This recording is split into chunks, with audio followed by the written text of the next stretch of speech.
All right, let's get right into it. We're going to go back to the early days of the United States and tackle this really fundamental question they were facing. Was America one nation, or was it just a bunch of different regions kind of stuck together? You've probably felt this yourself, right?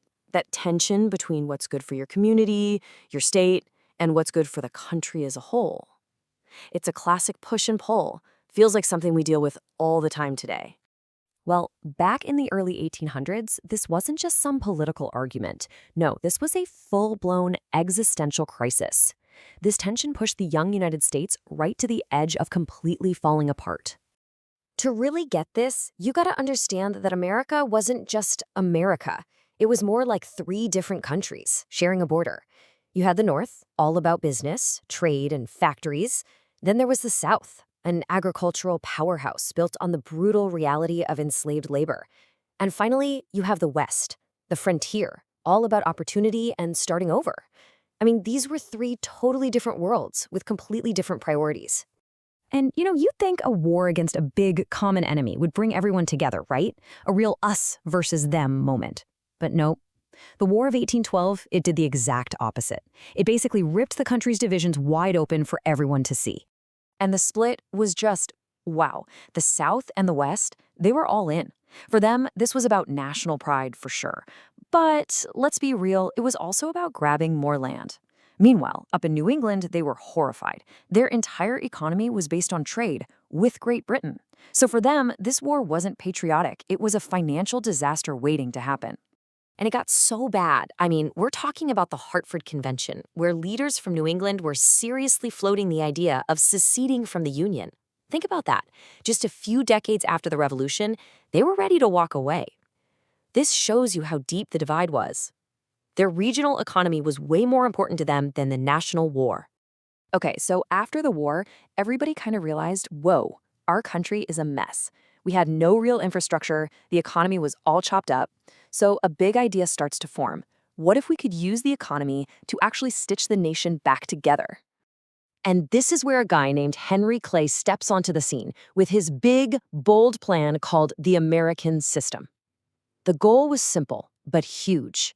Use the power of the federal government to build a real, unified national economy from the ground up. It had three key parts. You could remember it with the acronym BIT. B is for bank, a national bank to get the money situation under control. I is for internal improvements. Think roads, canals, all the stuff you need to physically connect a country. And T is for tariffs, taxes on imported goods to protect those brand new northern factories. But here's the problem, and it's a big one. Even though this was supposed to be for everyone, each region looked at it and asked, what's in it for me? The North and the West, they loved it. Good money, new roads, protection for their businesses, what's not to like? But the South, they looked at this and just saw a bill. They felt like they were being forced to pay for a system that only helped the North. Those tariffs in particular were a huge point of contention. The South hated them so much, they called one the Tariff of Abominations. Yeah, abominations.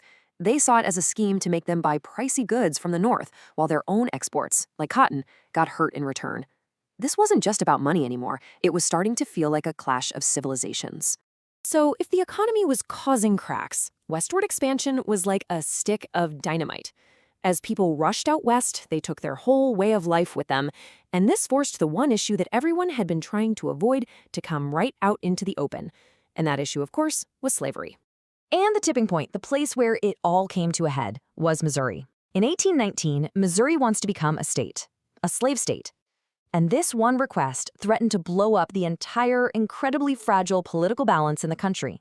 See, at that very moment, you have this perfect razor-thin balance in the Senate. 11 free states, 11 slave states, 11 to 11. That number, it was everything. It was the whole ballgame.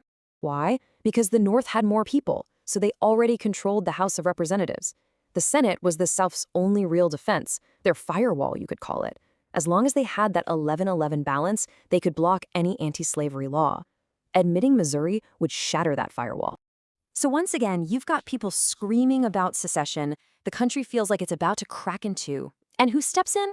Henry Clay again. They called him the Great Compromiser for a reason. He jumps in to try and find a deal, any deal, to just cool things down and hold the country together.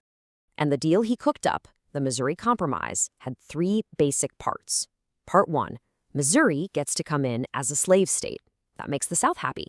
Part 2, to keep the balance, Maine comes in as a free state. And Part 3, well, Part 3 was about drawing a line in the sand for the future. They literally drew a line across the map of the American territories, the 36-degree, 30-minute latitude line. The rule was supposed to be simple. Anything north of this line in the future would be free territory. Anything south of it could have slavery. It was an attempt to stop having the same explosive fight every single time a new state wanted to join. But let's be honest, it wasn't a real solution.